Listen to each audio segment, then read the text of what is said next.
I started thinking about priesthood after college. I was getting more involved at my parish. There was certainly time in front of the Blessed Sacrament. Mass was always the heart of my prayer, just having really powerful insights at Mass and the sacraments. And it was really surrounding what I thought and was hoping for was going to be married life, which is not the case. Really at that time, the biggest struggle was priesthood meant no wife, no children. And so I thought, that's impossible. There's no way God could be calling me to do that. The watershed moment was recognizing that if God has created me, if He's the one with the plan and purpose in mind, and He also desires and wants my happiness, I owe it to Him and to me to listen. So there was certainly grace. He's the one who gave me that revelation to have a shift in mindset, to be open to consider the priesthood as a vocation. I have to trust that He wants my good. And so once I was able to accept that and believe that kind of wholeheartedly, that really began the discernment process seriously about priestly life. So it's important for parents to be supportive of their sons in discernment to the priesthood, both emotionally and spiritually. Emotionally because they're human beings and they're still our sons. They're our little boys. They still call you mommy. And so they need that emotional support from us. They need a hug. They need I'm here for you, just like I did when they were little.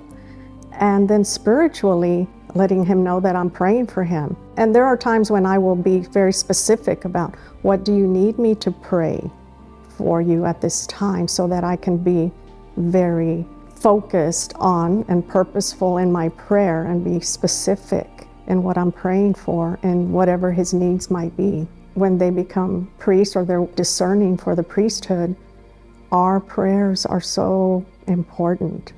I think a lot of parents tend to ask children, what do you want to be when you grow up? And I really look at it differently. And I would tell my own children, it's what does God want of you and how does He want you to serve Him? And the only way to know that is by praying and asking Him to reveal that to you. So you have to spend time in prayer. Every parent wants their child to be happy. And so if a parent wants their child to be happy, happiness is only going to come in doing the will of God. He created me. He had the plan and the purpose in mind from the beginning of what I was created to accomplish. And so the parent who loves their child will help them to discover what He created them for. So parents, if you want to help your child to be happy, help them to discern whatever it is God's calling them to do, and certainly the priesthood, if that's it. It was definitely a surprise. Nick, he came home and said, I've been accepted to enter seminary to the Archdiocese of Galveston, Houston. We didn't know that he had been pursuing that, but with Jacob, he came home and said, I think the vocation to the priesthood may be something I'm looking into. And so he did, and we supported him. I had this conversation with my father, and he was asking me what my plans were. And this conversation just destroyed me emotionally because I didn't have an answer. I was like, I don't know what my plans are after graduation.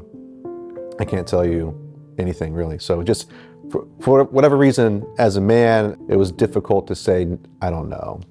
I don't know the answer to that. So it really shook me. I felt this deep calling within me to go and just be with our Lord. I went to Prince of Peace, my home parish, and I fell on my knees and then just poured my heart out to the Lord. I said, Lord, lead me, guide me, because I don't know where I'm going. So I need your help. And so there was a sort of surrender there at that time. Later on in the week, I'm heading back to school. I was going to confession to my usual confessor at the cathedral there in Lubbock. I was telling my confessor my situation, my woes, if you will, of not knowing. And he just looked at me very, very plainly, very simply, and just said, Jacob, consider the priesthood. Those 3 words. And just like that, it pierced my heart and planted a seed that began to grow. Because of my disposition, because of my surrender, because I went to the Lord and said, please. So I heard that. I remember walking out of the confessional and telling my buddy, I was like, "You'll never guess what the priest just told me." And he's like, "Told me to consider the priesthood." It hit me like a ton of bricks. It was something I was expecting. I never wanted that before in my life. I always wanted a family. So it was definitely something that was new and unexpected. What a blessing to have two sons that have listened to God's call and followed their vocation to the priesthood. So when Jacob told me that he was discerning priesthood, I was just awestruck. It was tears of joy and excitement and just awe.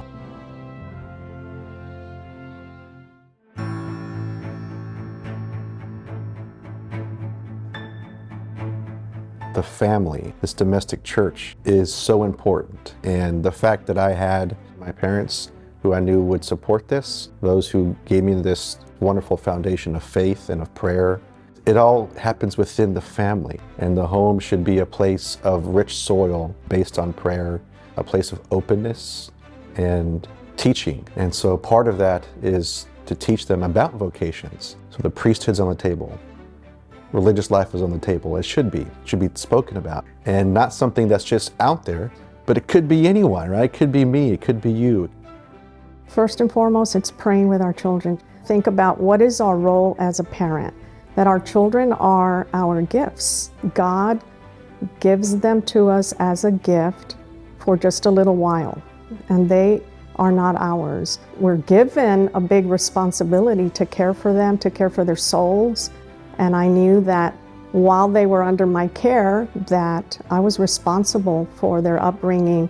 There is a very beautiful tradition in our church where a newly ordained priest will give his mother the cloth that his hands are wiped with after his hands are consecrated. It's called a maniturgium.